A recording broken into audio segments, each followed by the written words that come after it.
All right, today we're going to talk about rheumatoid arthritis a little bit. My name is Erica Smith. Alejandra Rivera. I'm Jana Hampton. April Priest. All right, and we'll go ahead and get started.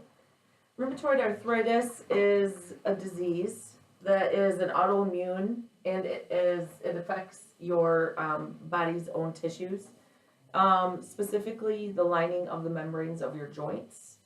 It thickens the synovium, which eventually destroys your cartilage and your bone. Like I said, it's chronic inflammatory, so there is no cure, and it affects about 1% of the population worldwide, and it's 3 times more likely in women than men. It's a little bit different than osteo. Osteo is wear and tear, and rheumatoid is your body attacking itself.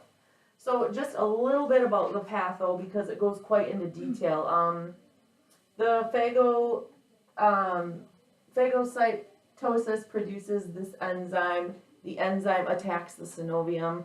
The synovium then has formations of things called a pannus, and then you lose your joint motion and loss of elasticity.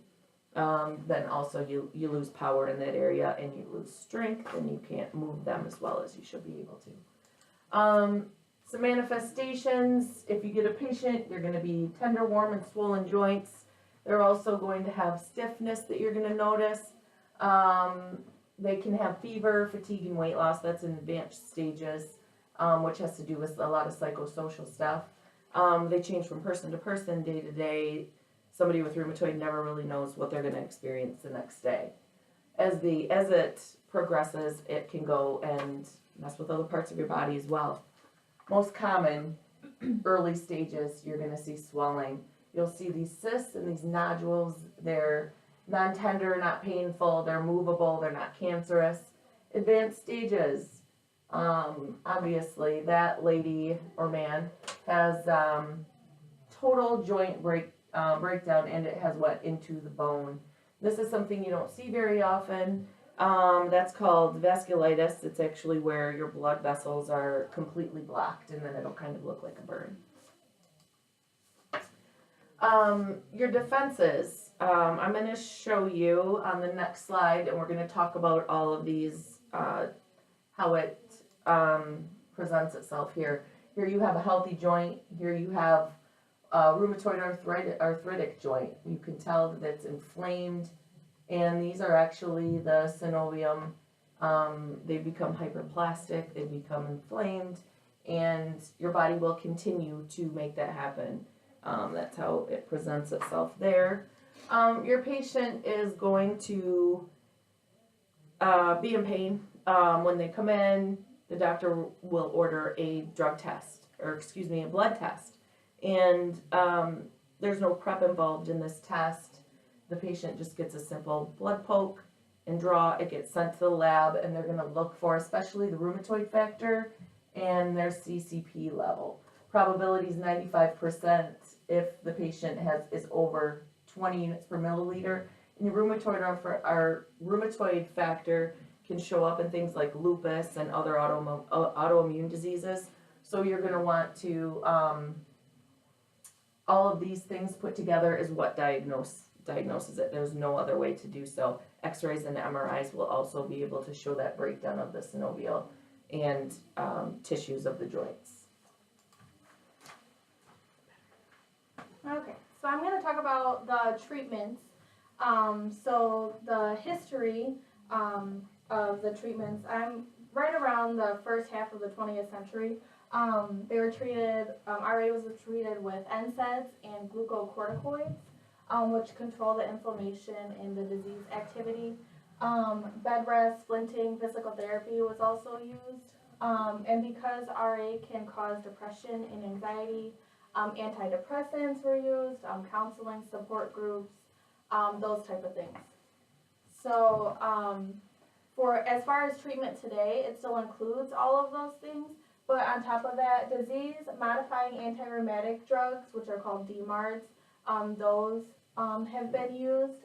They started out as a cancer drug, but now they're being used to treat RA or to treat the symptoms of it. Methotrexate is the biggest one that's used. It controls the inflammation and slows down the joint damage. Along with those, physical and occupational therapy are used today, along with like massage, chiropractic therapy, yoga, meditation. Those can be some other treatments. So as far as treatments in the future, they have been coming up with new DMARDs, I guess. The tumor necrosis factors inhibitors, along with B-cell inhibitors, T-cell inhibitors. Those just all they'll stop the body from attacking itself and slow down the progression of RA. And then there's new trials that are being used of those drugs, which would be used like after like methotrexate has failed, and then some of these other drugs, there's even some drugs that can help prevent RA, but those are the treatments of the future. Alright, so I'm going to be talking about psychosocial effects and support groups. This can affect the patient. They can feel isolated because their body image, they feel like people make fun of them. They can't do the things that other people can do. They're a burden to people. There's numerous things that can affect it. And then they have a hard time with self-care. So they need help from people, but they don't want to ask.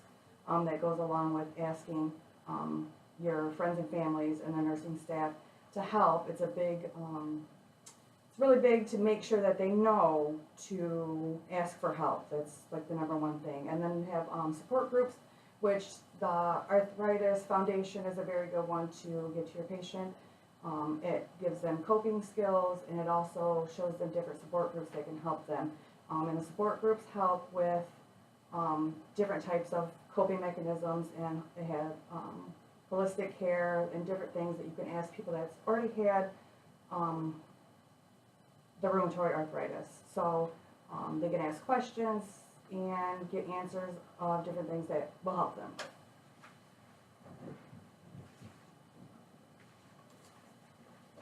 Okay, and for some patient education, you just want to make sure that the patient understands what rheumatoid arthritis is, and if they have any questions consisting what to do about it, some causes,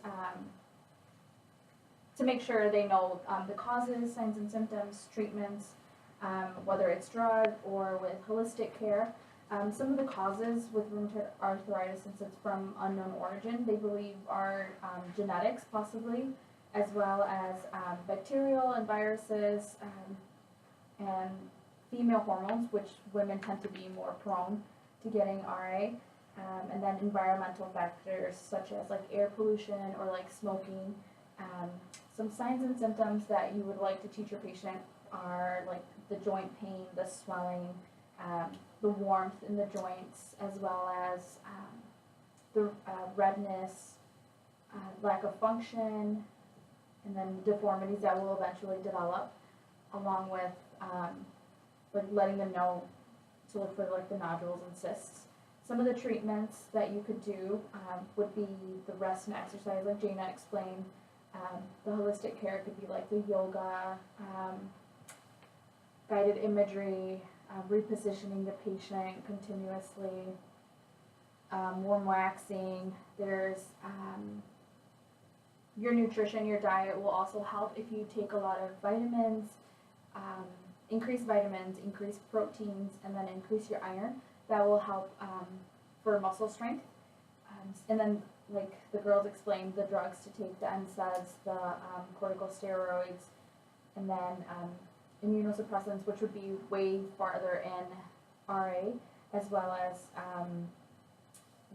some patients will require antidepressants because it's so bad and it really, I guess, changes their lifestyle and what they do. And then with the holistic cares, making sure that the person's body image and coping skills are well oriented, knowing how the patient feels and how to accept rheumatoid arthritis is extremely important, and some of the cultural barriers to keep in mind. Different cultures